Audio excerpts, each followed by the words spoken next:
Senator Coons. Thank you, Chairman Kerry, and thank you for your disciplined and engaged leadership on Sudan and for calling this hearing today and for all you've done to help continue to sustain attention and engagement on the challenging issues around Sudan and Darfur. And I'd like to thank Special Envoy Lyman and Assistant Administrator Lindborg for your testimony and for your very hard work in this area, and to George, to John, and to Jonathan, thank you for what you've done to get so much focus, engagement, and effective attention on the challenging humanitarian issues in Darfur, in the Nuba Mountains, as your video so pointedly demonstrates, and in the ongoing and strategic challenges that we face in engaging people in paying attention to sustainably the very real challenges in bringing peace and development to South Sudan and to the whole region. Later today, Senator Isaacson and I, as the chair and ranking minority on the Africa Subcommittee, will be joined by Senators Durbin and Wicker in introducing a resolution for consideration by the Senate that specifically supports the efforts that all of you have talked about today, and it calls for the government of Sudan to allow immediate and unrestricted humanitarian access to South Kordofan, Blue Nile, and other conflict areas, and calls on Sudan and the SPLM North to reach a mutually beneficial agreement to end their conflict.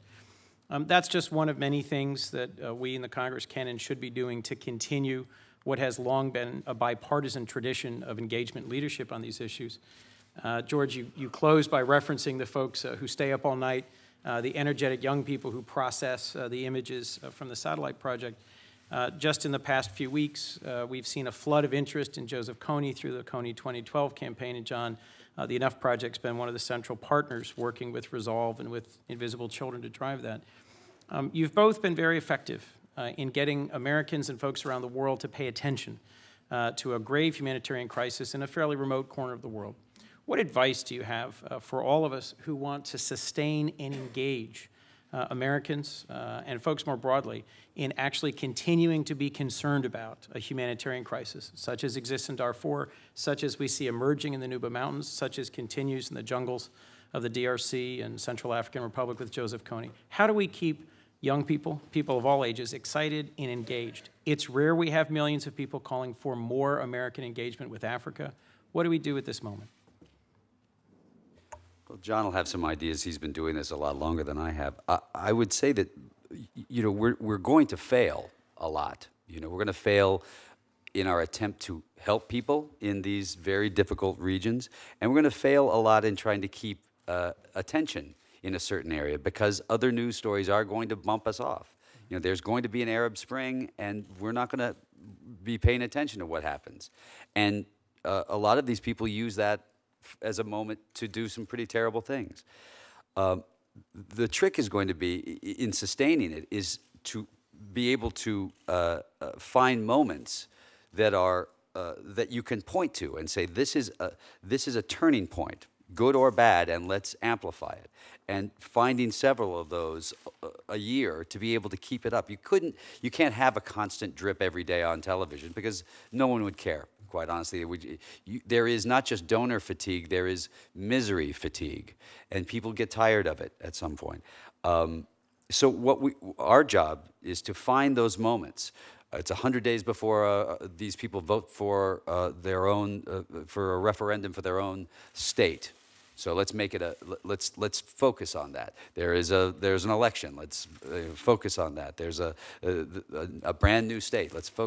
There's a good possibility of people starving to death in the next couple of months. So let's focus on it. So part of our job is to try and pick through all of those news cycles, find areas that we can keep it up. But young people and church groups have been they've been doing all the hard work for us. They've been carrying this thing for years. They were driving Darfur forever.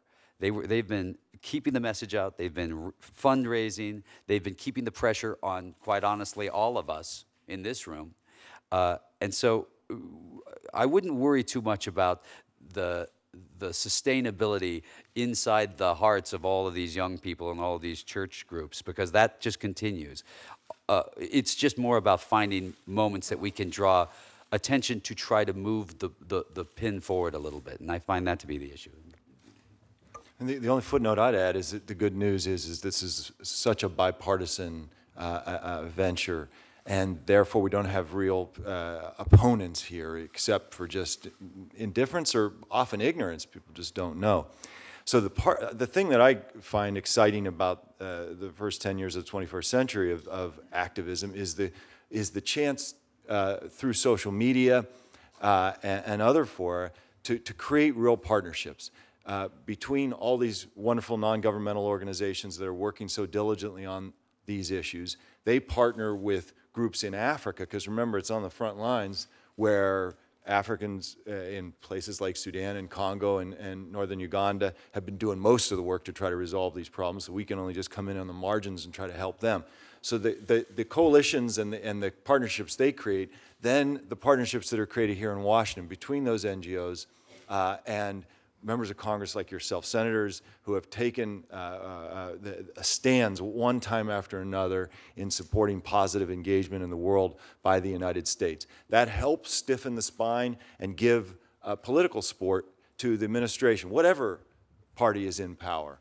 And for President Obama, the way he engaged in advance of the referendum in the latter half of 2010, every Sudanese, South Sudanese person we talked to said that was perhaps the most important, along with China's support, the most important international aspect of getting a free and fair and peaceful referendum in 2011. So it's that chain that starts on the ground in the region with African human rights activists and others, women's groups and others struggling to try to get the word out about their situation, partnering with NGOs here in the United States who partner them with you guys, who then give support to the administration, Republican or Democrat, to then actually engage positively. And that, I mean, when I started in the 80s and doing this kind of stuff, that kind of thing didn't happen. So it's a very exciting moment, and having George, frankly, can make that a larger. Having the Invisible Children video, despite all the different opinions about it, it just makes this kind of a partnership even more real and possible. Well, if I could, just in closing, Mr. Chairman, George and John, I'm grateful for your sustained engagement in this.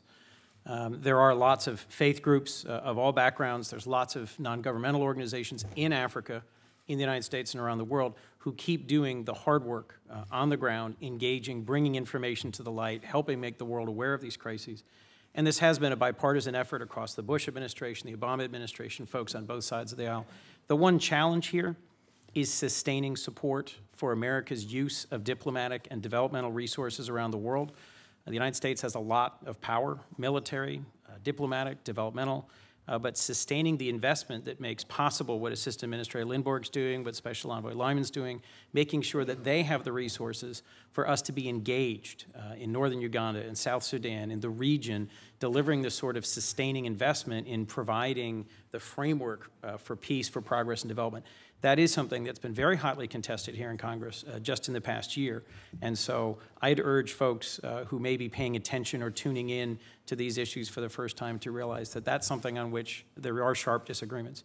I think we should continue to invest 1% of America's total budget in making sure that we've got the resources to be an effective voice for justice and for progress in these parts of the world. And I'm grateful to you for bringing these things to light and for sustaining our engagement in these parts of the world.